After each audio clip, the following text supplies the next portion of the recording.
रिश्तों की डोर। रिश्ता एक ऐसा धागा है जो अपने और परायों को जोड़ने का काम करता है। माला चाहे फूल की हो या मोती की, इन्हें एक साथ मिलाकर सुंदर हार का रूप देने वाले धागे को रिश्ता कहते हैं। रिश्तों का सागर बहुत बड़ा है। एक कुशल नाविक वही है जो तमाम हिचकोलों के बावजूद अपनी नाव पार लगाकर ही माने, और जब भी इस सागर में डुबकी लगाए तो रिश्तों के सभी कीमती मोतियों को न केवल निकाल कर लाए बल्कि उसे सहेज कर रखे। रिश्ते व्यवहारिक जीवन में बहुत मिलते हैं, लेकिन ठहराव कम ही रिश्तों में होता है। रिश्ते वही होते हैं जिनमें एहसास हो, लगाव हो, गर्माहट हो और अपनापन हो। रिश्ते वह आधार हैं जो हर गम को छोटा और हर खुशी को बड़ा कर देते हैं। ये पूरी तरह से टूटे हुए इंसान को भी संभाल लेते हैं। रिश्ते ही जिंदगी की जंग हार गए इंसान को फिर से जिंदगी जीने की नई राह दिखाते हैं। पतंग का रिश्ता जब तक डोर से लगा होता है तब तक वह बुलंदियों पर होता है, और डोर से रिश्ता टूटने पर पस्ती में चला जाता है।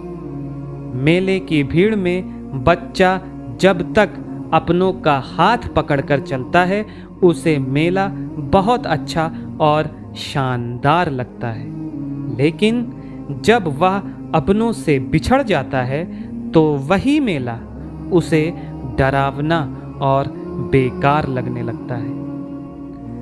दुनिया के मेले में हम सब की यही हालत है। हम जब तक एक दूसरे से जुड़े हैं, उनके हाथ थामे हैं, दुनिया हमें बहुत सुंदर लगती है। पर कोई अपना रूठ जाए, बिछड़ जाए तो दुनिया की सारी रौनकें खत्म हो जाती हैं। हम सभी एक दूसरे के बिना अधूरे हैं, इसलिए अपनों का हाथ थामे रखिए, एक दूसरे का सहयोग करिए, रिश्ते निभाइए और आपस में मिलजुल कर रहिए। परिवार और रिश्ते जिंदगी के अहम पहलू हैं। इनके बिना सामाजिक जीवन बेकार होता है, लेकिन इन्हें संभालने के लिए त्याग और विश्वास जरूरी होता है।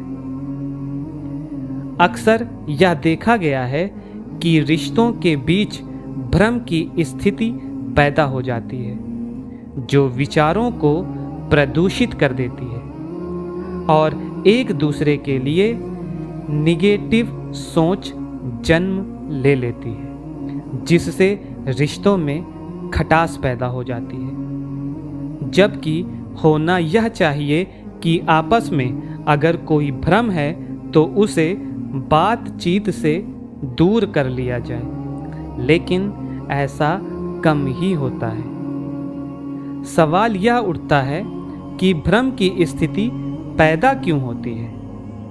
मेरे ख्याल से इसका मुख्य कारण आपस में विचारों का आदान प्रदान खुलकर ना करना और अपनी वास्तविक स्थिति से एक दूसरे को अवगत ना करा पाना।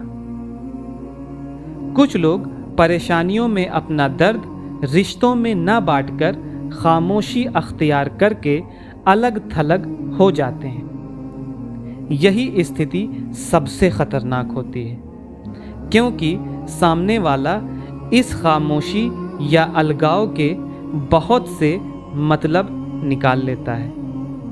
हमेशा परेशानियों में विचारों का आदान प्रदान आपस में खुलकर करना चाहिए और अपनी परेशानियों को रिश्तों में शेयर करना चाहिए। इससे भ्रम दूर होंगे, नए रास्ते मिलेंगे और रिश्तों में मजबूती आएगी। कम शिकायतें, कम उम्मीदें, कम बहाने और कम टालमटोल, यही रिश्ते निभाने के मूल मंत्र हैं।